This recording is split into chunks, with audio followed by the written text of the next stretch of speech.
Bundan bir necha asr avval payg'ambarimiz Yunus alayhissalomni qissasini gapiradigan bo'lsak, biroz qisqa qilib aytganda, aynan katta nahang baliqqa 40 kechayu 40 kunduz ichida qolib ketganlar. Birinchi o'rinda qiladigan ishi sabr.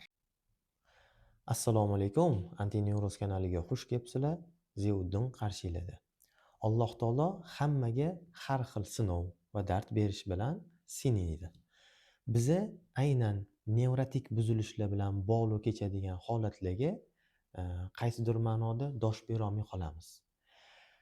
Tarixga nazar soladigan bo'lsak, bundan bir necha asr avval payg'ambarimiz Yunus alayhissalomni qissasini gapiradigan bo'lsak, biroz qisqa qilib aytganda, aynan katta nahang baliqqa 40 kechayu 40 kunduz ichida qolib ketganlar.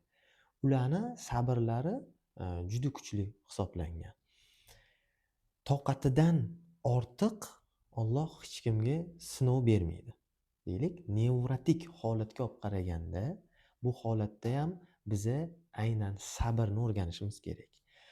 Juda ko'p holatlarda sabr qilish bilan nevroz bitmaydi, sabr qilish bilan tuzalib qolmaydi degan gaplarni eshitamiz.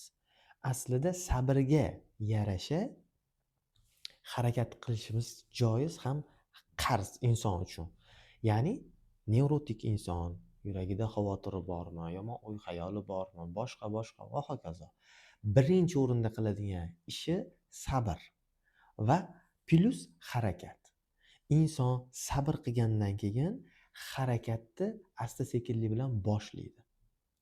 Bizani bundoq olib qaraydigan bo'lsak, yutqizadigan narsamiz yo'qdek. Haqiqatda nevrotik buzilishga ega bo'lgan inson, fobik buzilish va hokazo ruhiyat bilan bog'liq yengil buzilishi bo'lgan insonda hech qanaqangi bir ortiqcha jiddiy bir patologik kasalliklar bo'lmasa, harakat qilish kerak, inson ozgina tushuncha hosil qilish kerak. Обязательно tushunaman, nevrotik buzilishga ega bo'lgan insonda ortiqcha bir harakat qilgisi kelmay qoladi, dunyo ziq bo'lib qoladi, dunyo tor ko'rinadi va hokazo. Bu narsadan sizlar ma'lum bir vaqtgacha yashaysizlar xolos. Men sizlarga so'z bera olaman, 100% nevrotik buzilishga ega bo'lgan inson albatta tuzaladi. Ozgina harakat, 99% sabr. Sabrni ketida juda katta natijalar, shulardan kelib chiqib, men ham katta sabr qilganman. Qanaqa? Sabr qilib o'tirmaganman, sabr qilib mehnat qilganman, terlaganman. Hamma sohada sabrni orqasida natija bo'ladi.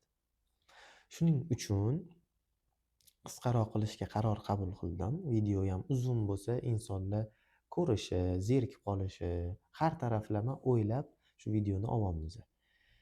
Qatingiz og'risa ham, sizga kelayotgan yomon xayol bo'lsin, vahima bo'lsin, bular o'tkinchi. Hammasi o'tadi, ketadi. Yana biron narsani ta'kidlab o'tishim kerakki, aynan mahzun bo'lishlik kishiga yarashmaydi. Nafaqat kishi, butun bizani xalqimizga yarashmaydi. Biza bir vaqtda birga yelkama-yelka harakat qilishligimiz, sizdan kelayotgan ozginagina mehnat, mendan kelayotgan kimlar uchundir katta, kimlar uchundir kichkina, kimlardir uchun hech qanday bo'lishi ham mumkin.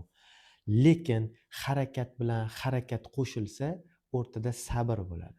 Va siz harakat qildingiz, shuni mevasini albatta ko'rasiz.